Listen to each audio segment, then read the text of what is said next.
Hi, my name is Heather Mackey. I am the owner of Rare Bird Medicine, and today I wanted to talk about listen, listen, listen. I'm going to say it in a trinity. Bless the trine mind, not Illuminati style, the mocking of the people that are being ruled by a small percentage, but the trine mind in the pyramid sense, in the trinity sense of always being able to bring things back to a more neutral, exalted ground rather than the polarity that can have us bouncing around. And a dichotomy certainly does that. It makes us all a little nutty as we bounce around between this and that and this and that. So I want to talk about listening in a few different ways. And the first way I want to talk about it is the distinction between extroversion and introversion as far as listening is concerned. If you identify as an introvert, this may have been an easier year for you. I can't speak for other people really, but I talked to some introverts that have said that, and I identify deeply introverted, even though my mask that I wear or rising sign is Gemini, which makes me seem deeply communicative. I actually have Scorpio Mercury. I'm Scorpio cusp. I have Scorpio teaching, which is secrecy. It's all secret in here. So the first aspect of listening that I want to talk about is communication. If you identify more introverted, it's highly likely that you spend more than 50% of your time in your life listening. I would say that's really true to me. I spend more than 50% of my time listening to other teachers, reading, studying, absorbing other teachers, and listening to the people in my life. And it's really the people that become into my closest, most tight-knit circle that I more fully expose or speak or feel freedom to speak in a conversation. But as a general rule, most of my time will be spent listening. So being someone on the medicine person path, being someone that is on the shamanic path, and again, not a YOLOer. I've spent many lifetimes as a shaman. I don't have to be a certain culture to use a word in my philosophy, to each their own. But being on that path, what I can say is that I'm constantly thinking about balance. What is balanced? What is, to me, wholeness and wellness and medicine and antidote, creating and living and drinking means balance, play and work, masculine and feminine, light and dark, being able to sit in the shadow, sit with fear, being able to laugh and play and have fun here. So it's always about finding balance between the dualistic realm. And if we have difficulty finding balance in the duality, moving to a singularity or a trinity until we can come back to peace with the duality. So extroverts typically are great at conversation. They're great at socializing. I would imagine this has been a really difficult year for extroverts. I've talked to some that are like, this has been a really rough year. And nothing is definitively true for all people that have a label. That's one of the things that humanity is trying to evolve into understanding right now. But I think that extroverts have probably had a more difficult year. Fewer hugs, fewer connection, fewer going to that bar or that restaurant or that socializing type of behavior that I'm assuming extroverts engage in, because we all know I'm not trying to go to the restaurant. I love to be home, cook my own food. I love being alone at home. I was already doing that. So I would imagine this has been a little bit harder. In that same vein, if you're an extrovert and you're naturally somebody who wants to converse and wants to share and wants to offer and wants to speak and all of that, in order for you to be balanced, an active practice for an extrovert that would aid balance is to generously listen more. Not listen with an agenda of what you're going to say next, but to really just empty your cup and listen. And also to create opportunity and conversation for others with you to have the floor. So a gift an extrovert can give to an introvert is to give them the floor. The introvert probably will not want the floor, but they have lots of wonderful things to share that they're not going to share if the extrovert's busy taking up the stage, the whole conversation. you know? So the way we come into balance with the world being full of extroverts and introverts is extroverts, in order for them to be balanced, can practice more generous listening, generous receiving, generous offering their attention to others. And in the same vein, introverts can offer more of that extroversion in conversation by speaking up. If you're spending most of your time generous listening, you would come into balance by sharing your voice. There are several reasons, including trauma, that I do not want to be on video and have not wanted to for many, many moons. And it was my dear beloved, more kind of extroverted friends that came into my life and were like, hey, your voice matters. You have a distinct message. Get on video. Put your messages out there.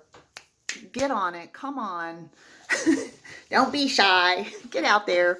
That has encouraged me to make these. And it has helped me a lot to give myself the right to speak and to have a voice and to share opinions of the strange and unusual. But yeah, it's really helped me to come into balance. So the first aspect of listen that I want to say is, how much listening do you do each day? If you're doing a ton of it, maybe open your throat chakra with a beautiful blue light right there in the throat. Just opening that up and giving yourself freedom to speak, freedom to express, and all of that. And if that's already open and you're talking all the time and you find that you're often talking, and I met people too that just talk without, and there's not really even ever an opportunity to be a part of the conversation, because they literally can just talk at you for 2 hours straight. Just, you're just like, and if you have that personality matrix, that's not bad. It doesn't make you wrong. It will make people retreat from you, most especially introverts. They'll be like, oh my God, this literally drains my battery. I have to go.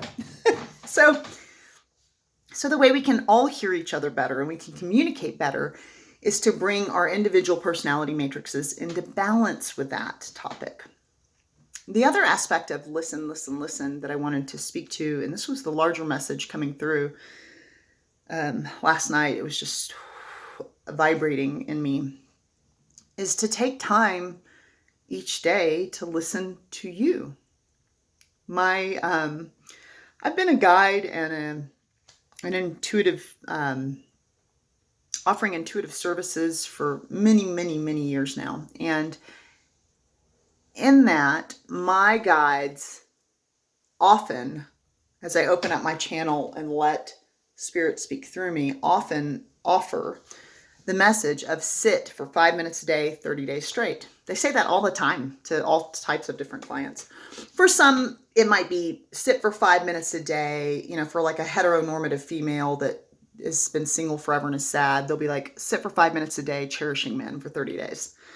Or for, somebody who's mired in scarcity consciousness and was reared in scarcity, it can be, sit in gratitude for 5 minutes a day for 30 days. Just sit for 5 minutes thinking about all the glory of each little thing that you have that serves and meets your needs, and what a grace that is. So another aspect of the way that exercise is offered is to literally just sit. Not clear the mind, not meditate, not produce any results. Just sit with the self for 5 minutes a day without text messages, email, television, social media, billboards, shopping, just taking several minutes each day to just receive you. Receive you. If you're an extrovert that communicates a lot and connects a lot and is you're going to spend a lot of time socializing and connecting and engaging with others. And so for you, I would say it's a really important practice to be still with the self. The introvert probably does that a little bit more. But one of the ways we can have a life in which we take our last breath and go, that was a life worth living, is to be present with ourselves and to be present with what we're seeking. What kind of a life are you seeking? A friend of mine, I know several realtors, and one of the realtors just posted a question. It's the Fontanez group, a married couple that their realtor's really cute. But she posted a cute question that was like, what do you want in your next home? And I thought, oh, what a fun, expansive, desire-related question. And I thought, you know what I want is a washer and dryer. Her vision was much larger. She's probably had a washer and dryer for years. She's like, I want a pool, I want an office, I want a gym. I was like, get it. Okay, look at you, big dreamer. Love it. And I thought about that. And I was like, maybe I want an office and a washer and a dryer. But one of the things is about a life is that life can fill your attention very quickly. And there are actually algorithms and psychological profiling that is all geared towards engaging your attention. Commercials and marketing and blah, blah, blah, blah. Our modern day world is constantly trying to grab and vie for your attention. And this is why it's such a precious, valuable practice to listen to yourself every day, to give yourself the freedom to speak up if you don't often, to give yourself the freedom to sit in silence if that feels uncomfortable, because then that's a good growth edge for you, to give yourself the freedom to check in and make sure your life is what you want it to be, what you really seek. And that can include recognizing. Sometimes if we get still with the self, you'll think, oh, I really wish I'd said no to that person. Well, one of my greatest learnings in this life is not only are you allowed to change your mind, but you're always allowed to say no. And if no is not an easy response for you, which it's not for me, I'm a big yes girl. Yes is one of my favorite words. And I naturally am like, yes, yes. You can always change your mind. So if you're deeply introverted, it might be really uncomfortable, but it can support you if you sit with yourself and go, wow, I really wanted that to be a no. Wow, I really wanted that to be a no. If you sit still with yourself every day and you gave a yes to something that was a no, you're giving yourself the chance to see that and giving yourself the opportunity to change your mind and to have the right to change your mind. And you know, when we go to someone and give them a no, if they say, but you said yes, you can always say, yeah, yes is a word I like, and I appreciate your capacity to forgive me and hope you'll choose that. I really am also really interested in activating my right to change my mind. So that's what I'm doing. You're welcome. So we don't have to be stuck. We don't have to do things we don't want to do. It's really challenging to live a life in which you are actively ensuring that you're living your best life for you, without listening to the self. How will you know what you desire? How will you know how to take yourself higher, higher, higher, higher, higher, and more evolve towards what you want to experience?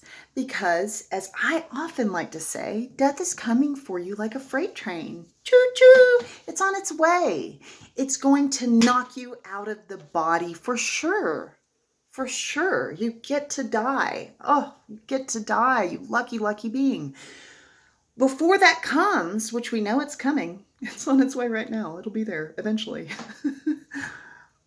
Are you living the life you want to live? So listen, listen, listen to yourself. Listen, listen, listen to yourself. Listen, listen, listen to yourself. What is this self saying? What is this beautiful self saying? And liberate as much as you can your communications for, being a more generous listener if you're more extroverted, so that more introverts and people want to engage in conversation with you because you share the stage and it's a dialogue, not a monologue. And, speak up, speak up, speak up, speak up. If all you want to do is be quiet and listen, listen, listen, because that feels more comfortable, so that you can really hear yourself, know yourself, give yourself the stage more in life, and offer a greater balance in your expression in this realm. Most importantly, take time each day to be still and listen to the self. Go to rarebirdmedicine.com, click on the classes link if you would like to learn more in January and February about listening to yourself. Have a beautiful day.